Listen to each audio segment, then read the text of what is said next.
el ministerio de la palabra conducida con amor y mansedumbre resulta en milagros. La persona más criticona puede convertirse en un aliado por la disposición de los que enseñan y por la manera en que los líderes responden a los ataques y a los que están tratando de refutar la sana doctrina. Si responden en amor, tratando de corregir, entonces Dios puede, Dios, según este texto, Dios les concede el arrepentimiento. Muy bien, vamos a hablar de diácono. ¿Qué hace un diácono? Bueno, en general, los diáconos sirven las necesidades físicas del pueblo de Dios. El anciano pastor, líder, obispo, alimenta a las ovejas con la palabra y continúa ferviente en la oración. Él habla al pueblo de Dios representando a Dios y habla con Dios representando al pueblo. Predica el evangelio, administra los sacramentos, evangeliza a los perdidos, cuida a las necesidades espirituales de los creyentes y pone el ejemplo de una vida piadosa. Bueno, tiene mucha responsabilidad, ¿verdad? El ministerio de servicio o el ministerio del diácono sirve el ministerio sacerdotal de Jesucristo. Y aquí dice el autor de los Hebreos en capítulo 13, y de hacer bien y de la ayuda mutua no os olvidéis, porque de tales sacrificios se agrada Dios. Entonces, ¿todavía ofrecemos sacrificios a Dios bajo un nuevo pacto? Sí, pero no son sacrificios sangrientos. Cuando los diáconos fueron establecidos en Hechos 6, el efecto inmediato fue la conversión de muchos sacerdotes. Los eruditos argumentan que cuando los ideales de la misericordia demostrada a los necesitados se cumplen, los observadores concluyen: bueno, este es el pueblo de Dios. Dios en verdad reside aquí. Hoy día existe una gran necesidad de ministerio diaconal, pero este ministerio tiene que ser conducido sin distraer a los ancianos obispos pastores de sus responsabilidades principales. ¿Cuáles son? Enseñanza, oración. Cristo nos ha dado un oficio para ser devotado a este ministerio. El diaconado es para dirigirse a las necesidades físicas de la iglesia y también a las del mundo, así como Pablo nos enseña en Gálatas 6:10. Así que, según tengamos oportunidad, hagamos bien a todos. Estamos hablando de los que no están, todavía no son miembros de la iglesia, y mayormente, obviamente, a los de la familia de la fe. Si nos preocupamos por la familia y si todo el mundo, entonces somos hipócritas. No, cuidamos a la familia, pero como Pablo dice, según tengamos oportunidad, hagamos bien a todos. Todos se refiere a los del mundo. Muchas iglesias se están organizando para servir juntos las necesidades de sus vecindarios. Yo creo que un gran fuerte de la iglesia a la cual pertenezco ahora mismo es que ellos hacen esto con muchísima efectividad. Muchas iglesias en el condado se han organizado para servir a muchas necesidades de todo el condado. Con los homeless, los que no están viviendo en la calle, se les ofrecen por lo menos una gran comida una vez al mes, pero también distribuyen información con todos los que viven en la calle para que sepan dónde pueden ir prácticamente todo el día para tener una comida caliente.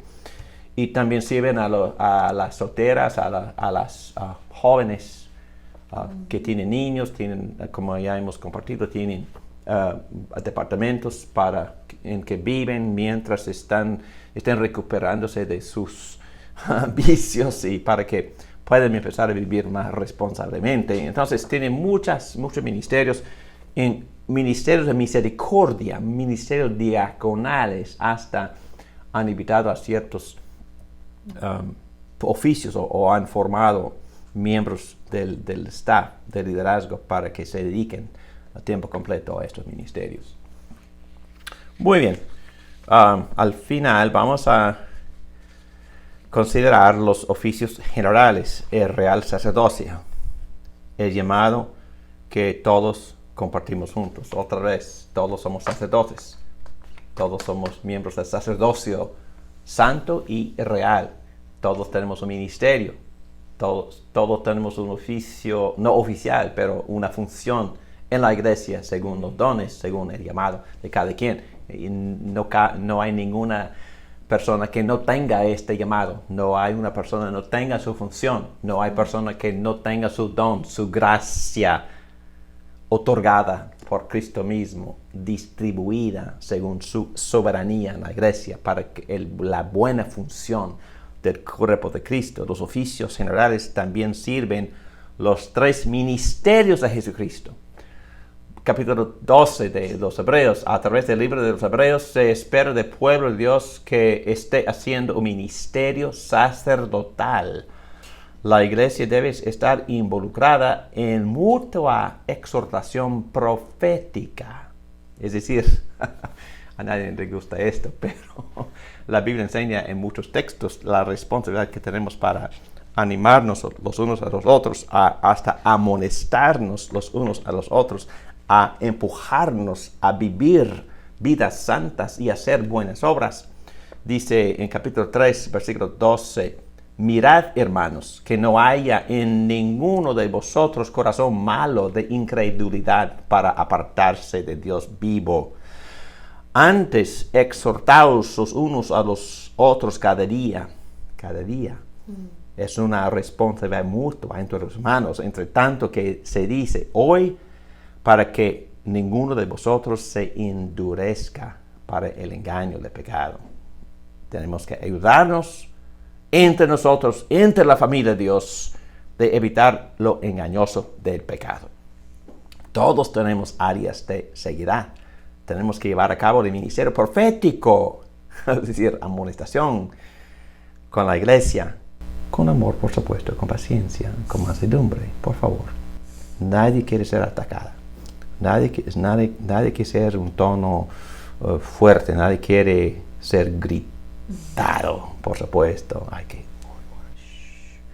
Entonces, cuando amonestamos, hay que hacerlo con voz baja y con mucha ternura. Tenemos que llevar a cabo el ministerio profético con la iglesia y, en cierto sentido, con el mundo, a veces proclamando las buenas noticias. Eso también insulta, porque la gente tiene que humillarse para entender que es pecadora. También el real sacerdocio es comprometido al ministerio mutuo de cuidado pastoral y vigilancia. Entonces, no es posible que un solo pastor o dos cuiden y cumplan con las necesidades de todas las ovejas. Por eso, en ese sentido, los miembros del sacerdocio real también son pastores. No oficiales, pero son pastores en su función. Y he dicho este ejemplo, pero le voy a dar otra vez. Mi propia esposa tiene un gran don de pastora. No es pastora en el sentido de no ocupa ningún oficio, pero en el sentido no oficial es una pastora. Y es pastora a muchas personas. Y también pastorea a muchas personas. Y hasta evangeliza.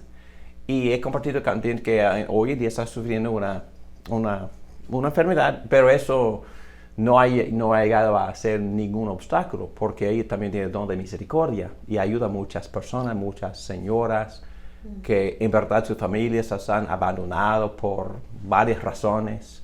Quizás no han vivido de manera responsable o quizás han tenido ciertas responsabilidades y la iglesia, la familia se ha avergonzado y no tiene nada que ver. Eso sucede en el mundo, yo sé. Pero mi esposa se considera su responsabilidad, su llamado, cuidar a este tipo de persona. Y hace como un mes estuvimos en verdad acostados en la cama y ella estaba evangelizando a estas señoras. Y con mucha sencillez compartió el evangelio con esta señora y oró con ella. Y ella conoció a Cristo en ese momento. Oh. Y eso ocurrió hace un mes. Wow. Y ella colgó y me preguntó, ¿en verdad tenía sentido lo que yo estaba diciendo? Y dice, sí. fue sumamente claro, totalmente, clarísimo. Amén. Y la señora conoció al Señor. Y bueno, la semana pasada fuimos a visitarla, ahora está en el hospital, y fuimos para visitarla, y así es su don, es su llamado, es su oficio, pero no oficial. Es una pastora, pero no ocupa ningún oficio, pero es una pastora. Entonces, ahí estamos aquí obedeciendo estas enseñanzas. Muy bien. También el real sacerdocio es comprometido al ministerio mutuo de cuidado pastoral y vigilancia. Recuerda que estamos atando esta palabra vigilar con la palabra obispar o obispo. Es una persona que vigila por las ovejas de Dios. Hebreos capítulo 12. Seguid la paz con todos y la santidad, sin la cual nadie verá al Señor. Mirad bien, no sea que alguno deje de alcanzar la gracia de Dios, que brotando alguna raíz de amargura os estorbe. Por ella muchos sean contaminados. El mandato es el versículo 14. Tiene su raíz en vigilar.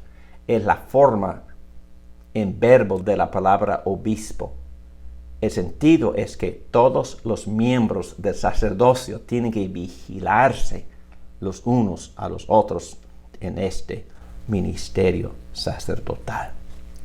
También somos sacerdotes que ofrecen sacrificios sacerdotales a Dios. Me encanta esta sección, pero en breve yo sé que hay mucho más, pero este texto dice, voy a leer el texto y luego comento. Así que ofrezcamos siempre a Dios por medio de él sacrificio de alabanza. Y entonces, como miembros del sacerdocio, como buenos sacerdotes, nosotros los miembros de la iglesia estamos ofreciendo constantemente en el culto formal o en las vidas cotidianas, estamos ofreciéndole sacrificios sacerdotales a nuestro Dios por medio del sumo sacerdote que se llama Jesucristo. Ofrezcamos siempre a Dios por medio del sacrificio de alabanza, es decir, fruto de labios que confiesan su nombre, y hacer bien de la ayuda mutua. No os olvidéis, porque de tales sacrificios se agrada a Dios. ¿Qué sacrificio? Alabanza. Cuando vamos a la iglesia, por favor, algunos consideran las canciones como la introducción o la preparación para escuchar, para preparar la condición emocional para escuchar eso. No. La alabanza es un elemento en sí ordenado.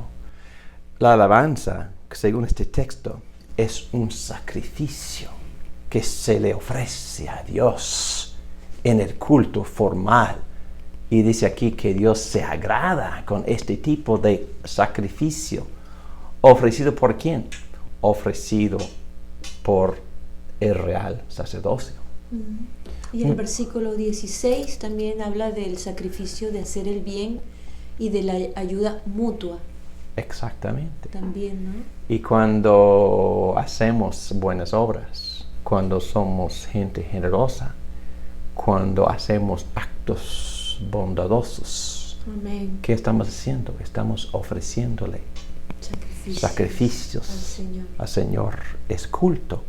Y como Pablo dice en Romanos 12, hay que ofrecerle a Dios el cuerpo.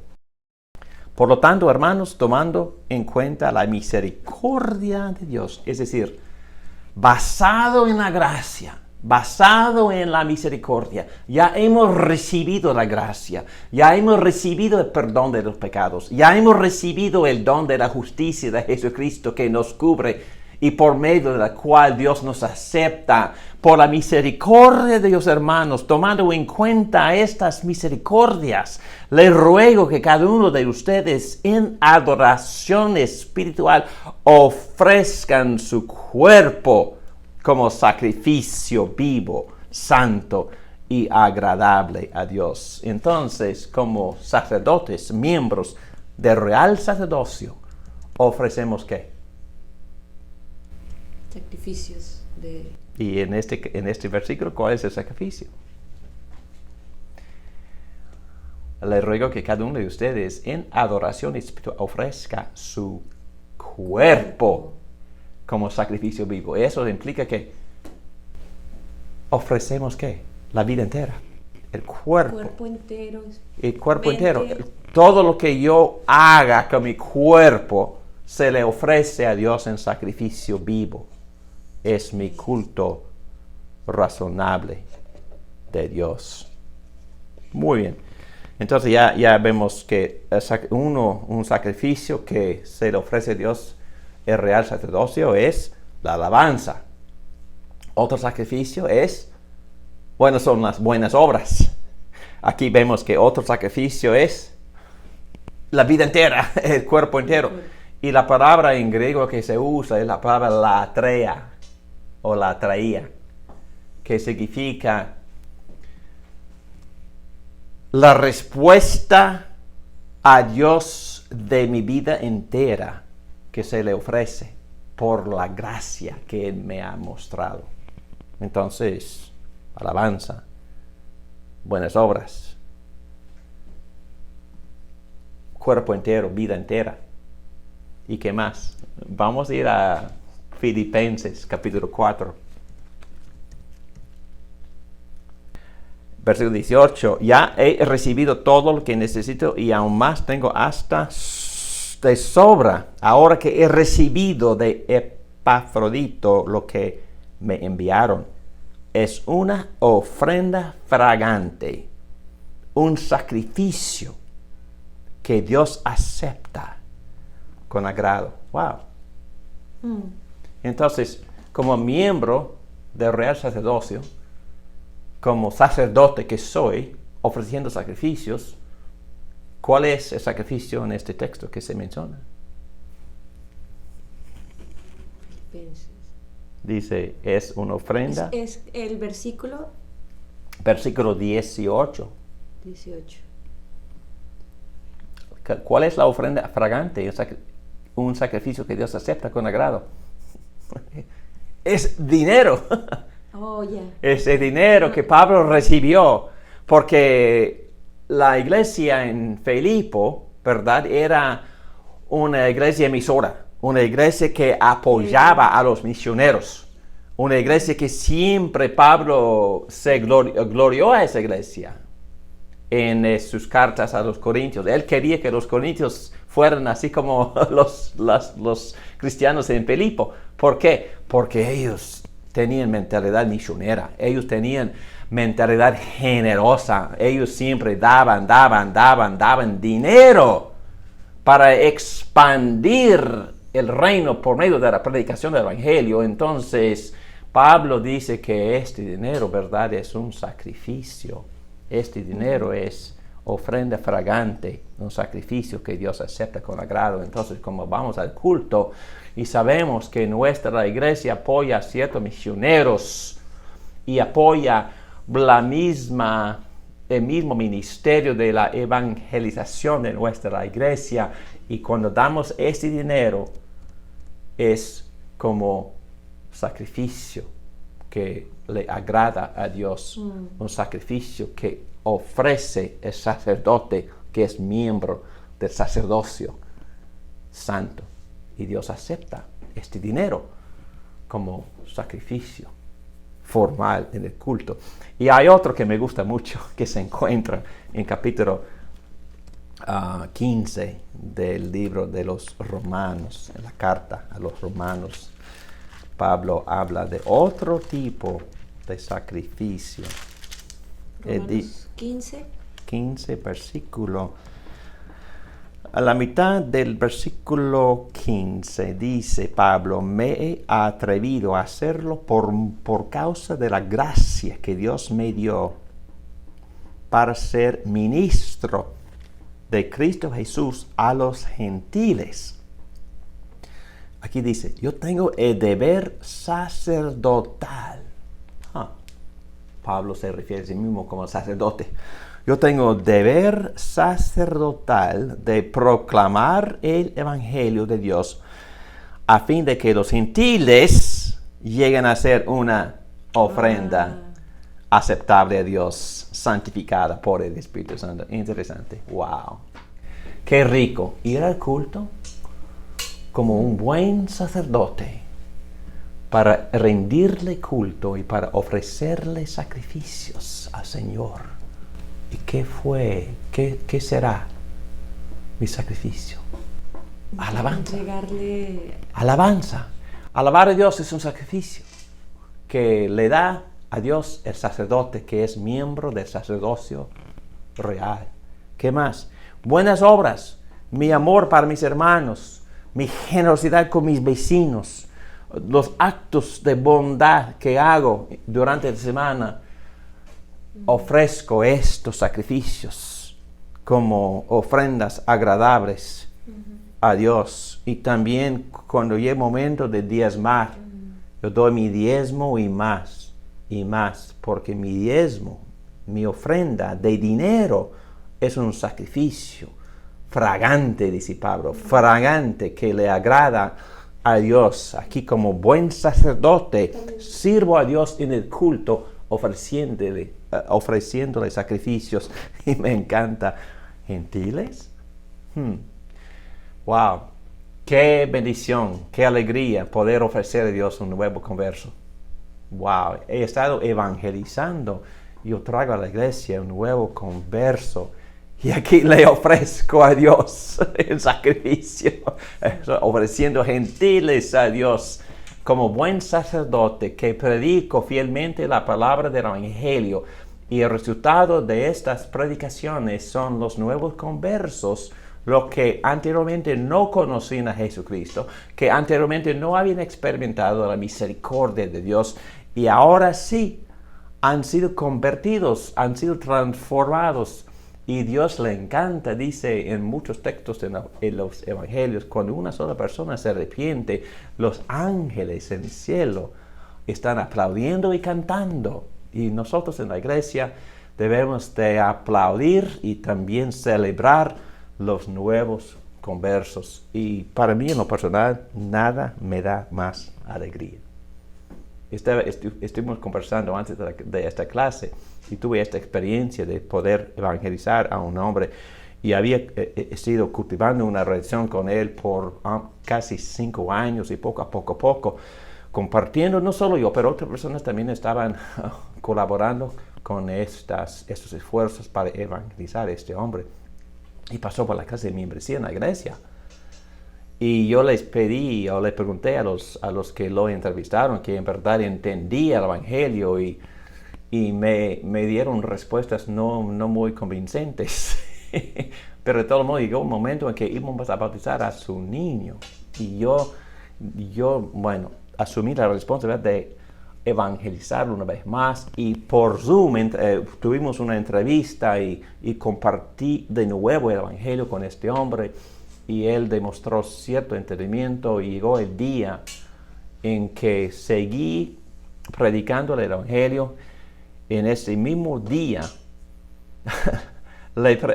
compartí el Evangelio de nuevo enfrente de toda la iglesia porque llegó un momento de que los ancianos gobernantes dijeron que ya está listo para ser bautizado. Yo sé que ustedes están pensando que lío, ¿verdad? Sí, en eso fue un lío. Porque la iglesia no hace bien correctas cosas siempre.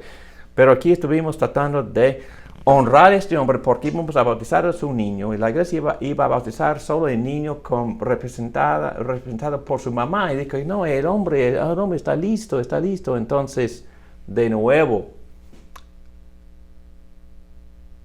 compartimos el Evangelio y les pedí que se repitiera. Y en frente de la iglesia confesó su fe con claridad y lo bautizamos. Y en ese momento, toda la iglesia como real sacerdocio le ofreció a Dios este gentil en sacrificio a Dios. Y Dios lo aceptó. Yo creo, no tengo discernimiento perfecto, pero yo creo que así fue. Que Dios lo aceptó como nuevo converso. Y tuvimos esa gran experiencia, una experiencia que en verdad da vida a la iglesia. Y cuando el sacerdocio funciona en la palabra, en la amonestación, en animarse los unos a los otros, en educarse con la palabra, en orar, en interceder los unos por los otros y también en ofrecerle culto, sacrificio a Dios en forma de nuevos conversos, dinero, alabanzas, buenas obras, la vida eterna. Es cuando nosotros experimentamos muchísima alegría, mucho gozo en la experiencia, en la gran bendición que Jesucristo, la cabeza de la iglesia, nos ha permitido en participar en este real sacerdocio. Bueno, yo creo que para ahora es suficiente. En resumen, el real sacerdocio tiene los siguientes ministerios para sí mismo. El ministerio de ser lento de hablar y rápido para escuchar. El ministerio de humildad y mansedumbre. El ministerio de ayudar a los demás miembros del cuerpo de Cristo. El ministerio de soportar y llevar los cargos. El ministerio de la amonestación, el amor. Gracias, Padre, por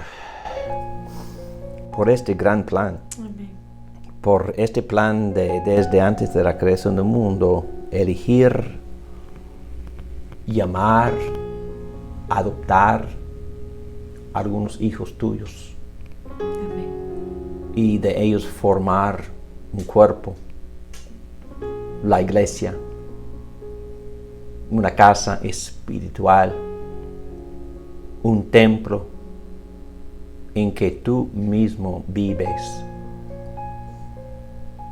Gracias, Padre, por permitirnos estar, por ser miembros de este gran plan, de esta comunidad, de este real sacerdocio, de este sacerdocio santo. Gracias por el gran privilegio de servirte como sacerdotes, ofreciéndote sacrificios de alabanza, buenas obras, el cuerpo entero, gentiles, nuevos conversos y hasta los recursos económicos. Gracias por este gran privilegio de participar como real sacerdocio y sacerdocio santo. Gracias también por permitirnos participar como subprofetas. Tú eres el profeta, tú eres el que revela a Dios, pero nosotros también tenemos la gran responsabilidad y privilegio de enseñar la palabra que tú has revelado. Gracias, Padre, por dejarnos participar en edificar y en nutrir y alimentar tu iglesia por la enseñanza de la palabra como buenos profetas. Y algunos sirven como reyes en el sentido que son hombres y mujeres responsables, con visión, con dones de liderazgo y bajo tu autoridad como rey, sirve a tu iglesia para guiarla.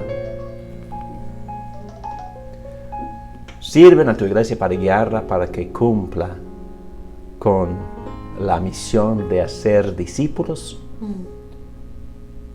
para evangelizar el mundo, para servir las necesidades de las ovejas, para nutrir a las ovejas y también para participar como real sacerdocio ofreciéndote sacrificios. Gracias que tu cabeza, tu dirigente, tu rey, tu sacerdote, tu profeta, nos has incluido en este plan y nos has dado las gracias, los oficios y los dones para poder servirte y agradecerte en la manera en que nosotros vivimos por fe en Cristo en la iglesia y en el mundo. Gracias, Padre.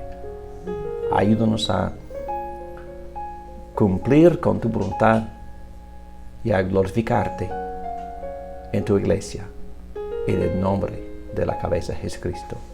Amén.